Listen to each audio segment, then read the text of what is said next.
Soque, ¡gol!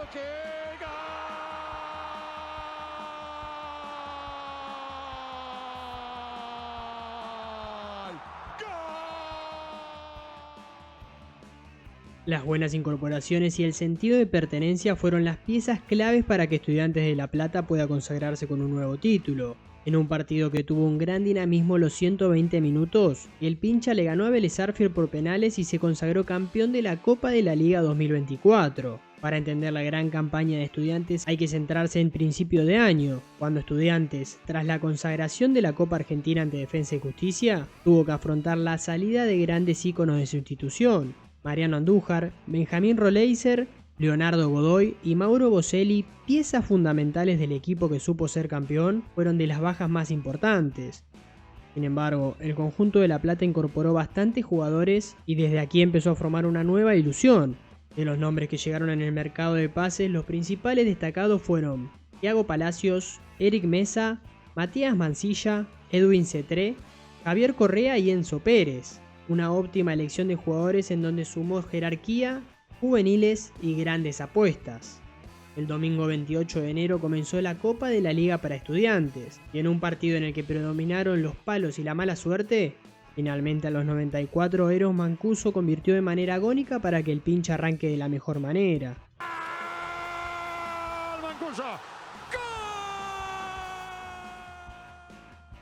En la fecha 2, el conjunto de La Plata viajó a Santa Fe para enfrentarse a Unión. El encuentro brindó situaciones claras para los dos y hasta tuvo un gol anulado por el Vargas Javier Correa. Sin embargo, Estudiantes, nuevamente de cabeza, pudo convertir a los 76 de la mano de Santiago Ascasíbar. Dentro quedó Ascasíbar.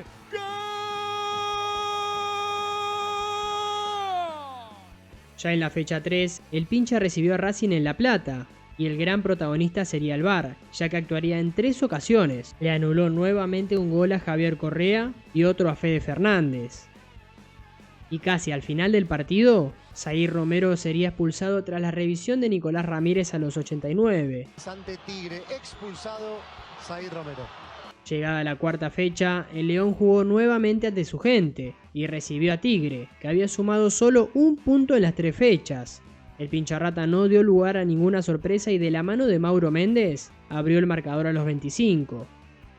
En el comienzo del segundo tiempo llegaba el turno del debut de un jugador que sería la carta ganadora para Estudiantes partidos después, Edwin Cetré.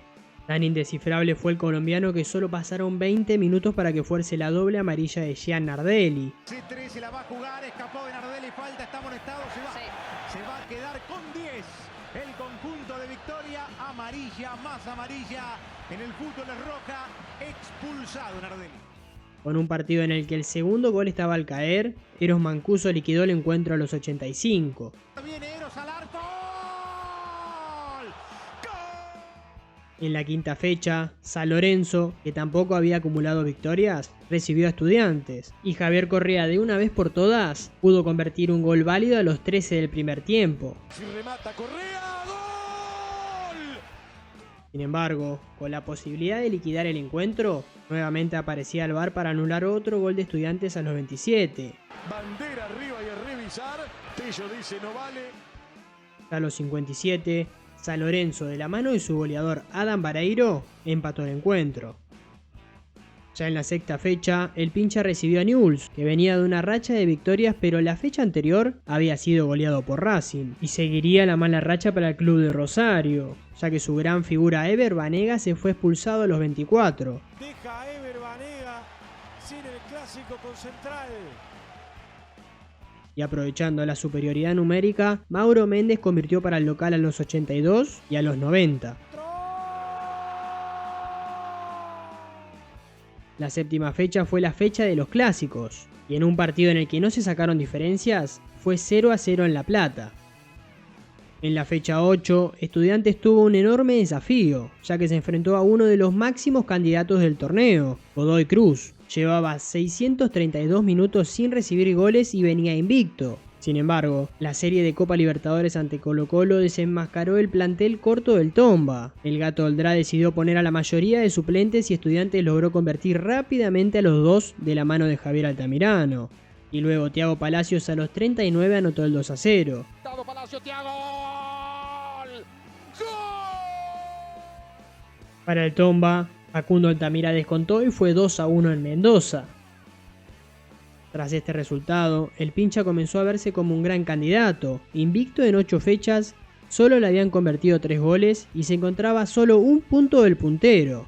La ilusión ya era una realidad y el camino del Pincha a los cuartos de final parecía más que encaminado, pero la imagen iba a durar poco, ya que tras el gran presente, acumuló 4 derrotas consecutivas. En la fecha 9 cayó ante un Platense de mala campaña por 2-1 de local. Achen y Pellegrino convirtieron para el Calamar y Zair Romero descontó para el Pincha a los 58. En la fecha 10, Estudiantes viajó a Junín para enfrentarse al anteúltimo de la tabla, y a pesar de adelantarse a los 8 minutos con un gol de Thiago Palacios, fue derrota por 3-1 ante Sarmiento. Y encima el Pincha sufrió la expulsión de Thiago Palacios y de Bautista Kosiubiński. Luego, el equipo de La Plata pierde la final de la Supercopa Argentina por 2-1 ante River. Y en la fecha 11, a León le tocaba un partido complicado y que era una excelente oportunidad para cambiar la imagen de cara a su gente, Boca Juniors. Sin embargo, Estudiantes sufrió la descompensación de Javier Altamirano a los 27 minutos del primer tiempo, y, tiempo después, el árbitro decidió suspender el encuentro. En la fecha 12, el Pincha viajó a Florencio Varela para enfrentarse a un rival directo, ya que Defensa y Justicia se encontraba a solo un punto y una derrota podía sacarlo de la zona de clasificación. Y para la mala fortuna de Estudiantes, Rodrigo Bogarín le dio la victoria a los de Varela a los 25. Los dirigidos por Eduardo Domínguez habían logrado un buen comienzo, pero las 4 derrotas seguidas les costó la salida de los puestos de clasificación. 7 equipos estaban en disputa por los 4 primeros puestos, y a Estudiantes le tocó enfrentar de local a Central Córdoba. El equipo de Santiago del Estero se encontraba antepenúltimo, y para el Pincharrata era una buena oportunidad para volver a la victoria. El Pincha entendió a la perfección la responsabilidad del partido y pudo lucirse con un espléndido 5-0 ante su gente. Thiago Palacios abrió el marcador a los 9, Guido Carrillo estiró la ventaja a los 30, Edwin Cetré convirtió a los 49, para el 4-0 apareció nuevamente Thiago Palacios a los 56 y Javier Correa sentenció el encuentro a los 72. Le quedó, ahí está Correa, gol.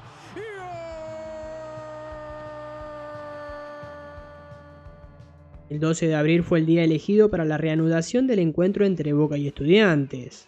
63 minutos eran los que faltaban disputarse y la postergación del partido generó que esos 3 puntos terminen valiendo mucho más, ya que a falta de una fecha, ninguno de los dos equipos tenía su puesto asegurado en los cuartos, por lo que una derrota podía dejarlos casi afuera.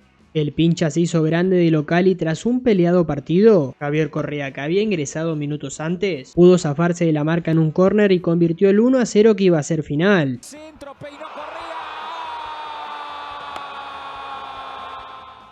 4 días después llegaba la última fecha y Estudiantes se encontraba segundo en la zona, pero eso no le aseguraba nada, ya que una derrota ante Lanús podía dejarlo afuera en caso de que los demás ganen. Y las cosas no empezaron de la mejor manera para el Pincha, ya que a los 22 minutos Ezequiel Muñoz abrió el marcador para el Granate. Con la derrota todavía seguía pasando Estudiantes, pero las cosas comenzaron a complicarse. Edinson Cavani convirtió ante Godoy Cruz y Santiago Ramos Mingo abrió el marcador en Varela para que Defensa y Justicia pase a ganarle a Newell's. A falta de solo 25 minutos, el Pincha se estaba quedando afuera de los cuartos de final y la situación era bastante complicada. Tenía que por lo menos empatar el encuentro y se encontraba de visitante. Sin embargo, Eduardo Domínguez decidió mover el banco y en uno de sus 2 cambios decidió que entre Guido Carrillo, el hombre que sabía lo que era ser héroe en el estadio de Lanús. El año anterior, con su gol, Estudiantes pudo levantar la Copa Argentina 2023 ante Defensa y Justicia. Y esa noche, nuevamente el delantero con ADN Pincha volvió a convertirse en héroe. Vino el centro pasado, cabezazo, está gol. ¿Quién sino él aquí? Guido Carrillo. ¡Gol! Y para terminar de sentenciar la clasificación, dio vuelta el marcador a los 96. En una gamba el arquero Acosta, Carrillo, gol, gol, gol, gol, gol, gol, gol. ¡Gol! Los cuartos de final entre Barraca Central y Estudiantes tuvieron lugar en Vicente López. Allí el Pincha se enfrentaba al Guapo, que venía de hacer una de sus mejores campañas en la primera división. Sin embargo, los dirigidos por Orfila poco pudieron hacer, ya que los de La Plata dominaron desde el comienzo con un gol a los 2 minutos de Guido Carrillo. Más adelante, a los 62, Carrillo estiró la ventaja y a los 86, Javier Correa terminó de sentenciar el encuentro. Desde el arquero Moyano el rebote. Correa siempre está. En la otra llave de cuartos de final se había jugado un River Boca. En Córdoba se llevó la victoria al Ceneice, en un partido en el que fue una gran muestra de carácter y buen rendimiento en equipo. Para las semifinales, Estudiantes tenía enfrente a un club que venía de eliminar a su máximo rival, y a veces el envión anímico influye de manera trascendental a la hora de salir a la cancha. Además, el Pincha tuvo que lidiar con la ausencia de una de sus máximas figuras, ya que el colombiano Edwin Cetré no llegaba en óptimas condiciones al encuentro, y tuvo que empezar desde el banco. Una vez en el partido, el equipo dirigido por Diego Martínez tuvo un primer tiempo inmejorable, tal es así que a los 41, Miguel Merentiel se encargó de convertir el primer gol, y Boca siguió atacando y no estuvo lejos de hacer el segundo. Sin embargo, a los 72, el desenlace del partido se vio afectado por una expulsión de Cristian Lema. Centro, señoras y señores, penal. Penal para Estudiantes de La Plata. Fue penal para Estudiantes y Edwin Cetré, que había entrado minutos antes, empató el encuentro. ¡Cetré! ¡Gol!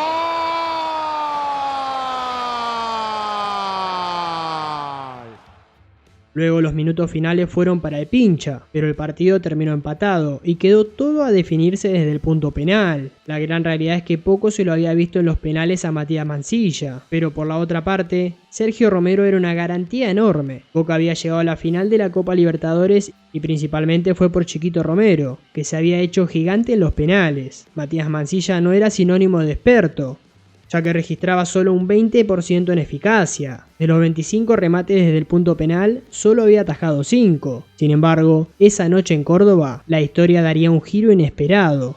El primero en patear fue Cavani, y ahí empezó el show del arquero de Estudiantes. ¡Atajó Mansilla! Para poder pasar adelante, Edwin Cetré tuvo la oportunidad, pero la gran figura Romero contuvo el penal y todo parecía que iba a ser una nueva noche de penales para el Club de la Ribera. Pero la noche no sería del arquero de Boca, ya que luego no pudo contener ni un disparo más.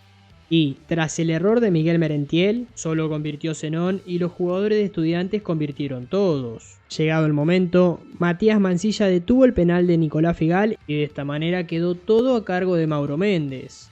¡Méndez! ¡Gol!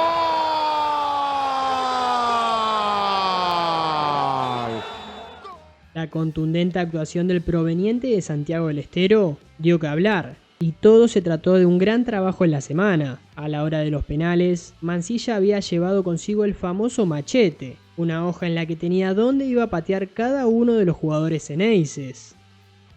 Quiero ser muy agradecido de los jugadores porque ellos son los que me llevan a este lugar, ellos son los que creen, ellos son los que hacen el esfuerzo.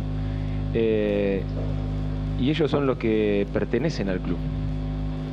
Por ese sentido de pertenencia que tanto se habla en el club, vinieron para esto, vinieron para consolidar el proyecto que tiene el club. La final fue en el Estadio Madre de Ciudades y el 5 de mayo, Estudiantes y Vélez Arfiel se encontraron para disputar la final de la Copa de la Liga 2024. Un encuentro en el que se prometía una gran lucha por la grandeza. Dos clubes que se encuentran muy parejos en títulos y que tienen una gran historia tanto a nivel nacional como internacional. La portada parecía una película, de un lado muchísima experiencia y el ADN Estudiantes de La Plata, y por el otro lado un equipo plagado de chicos que surgieron del club, uno de los semilleros más grandes del fútbol argentino. Vélez había sufrido expulsiones tanto en cuartos como en semifinales, y pudo revertir ambas situaciones, por lo que, al igual que su rival anterior, llegaba con un empujón anímico enorme, y claramente influyó mucho, ya que el Fortín, de la mano de sus juveniles, mostró ser un amplio dominador del partido. El partido fue totalmente dinámico y solo tuvo que pasar 6 minutos para que Cristian Ordóñez deje temblando el arco pincharrata. A Estudiantes le costaba replegarse en el terreno del Fortín, pero a los 14 minutos, Eros Mancuso convertiría un gol digno de campeonato. Sí. Arco, gol de Mancuso. A pesar de la ventaja, el conjunto de Liniers seguía siendo gran protagonista, pero no podía ser certero. Claramente la expulsión de su goleador Brian Romero en la instancia pasada le estaba pasando factura. Con la ventaja en 1, Vélez, como en toda la ronda eliminatoria, sufriría nuevamente una expulsión a los 58. Señoras y señores, roja Damián Fernández, le dio C3, hay malas noticias para Vélez. El partido estaba más que encaminado para el Pincha que, a falta de 30 minutos, tenía la superioridad numérica y en el marcador. Pero, como si estuviese dado para que sea una final inolvidable, a los 61 Gustavo Quinteros decidió apostar por Alejo Zarco, un juvenil de pocos minutos en primera y que todavía no había convertido ningún gol, y la situación menos pensada se dio. Sin embargo, las sorpresas no quedarían ahí, ya que un gran pase de Claudio Aquino terminaría de emparejar el partido. Gastón Benedetti se iba expulsado a los 69 y el partido quedaba 10 contra 10. Una situación que parecía totalmente dominada pasaba a ponerse en partido nuevamente. El final del tiempo reglamentario fue para Vélez, pero el equipo de Eduardo Domínguez salió decidido a ganarlo en el alargue, pero ninguno pudo sacarse ventajas. Y todo quedó a definirse en los penales. Los dos equipos habían pasado por esta instancia en las semifinales, y ambos arqueros fueron figuras en las tandas. Sin embargo, para el lado de Estudiantes había dos simples detalles. El primero era que su especialista Mauro Méndez no pudo ingresar en el alargue.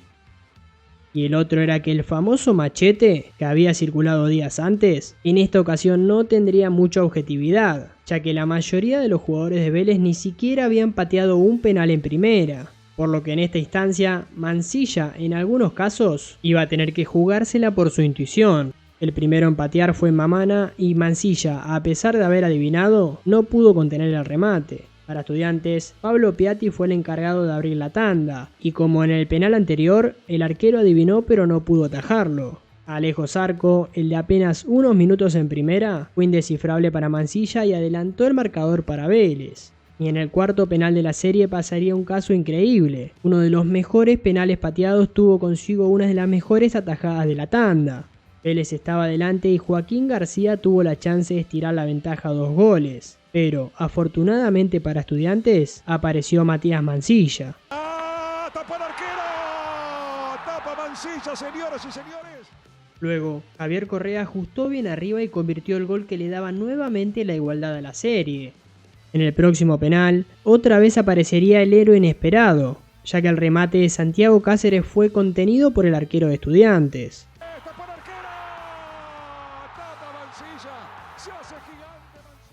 Edwin Cetré, de las figuras del ataque en Estudiantes, fue el siguiente y convirtió para darle la ventaja al Pincha. Llegaba el quinto penal para Vélez y Lenny Lobato le dio una nueva vida al Fortín. Todo quedó en manos de Ascasíbar, pero una volada impresionante de Marchori puso las cosas igualadas nuevamente. Sin embargo, para Vélez fue el turno de Álvaro Montoro, juvenil de 17 años. Mansilla claramente no tenía datos sobre él, y se la tuvo que jugar a su intuición, y en esta ocasión, la intuición lo guió para el lado correcto. Montoro, tapó el arquero, tapó Mansilla, tapó. La copa quedaba una vez más a un penal para Estudiantes, y Fernando Zucchi no la dejó pasar. ¡Choque!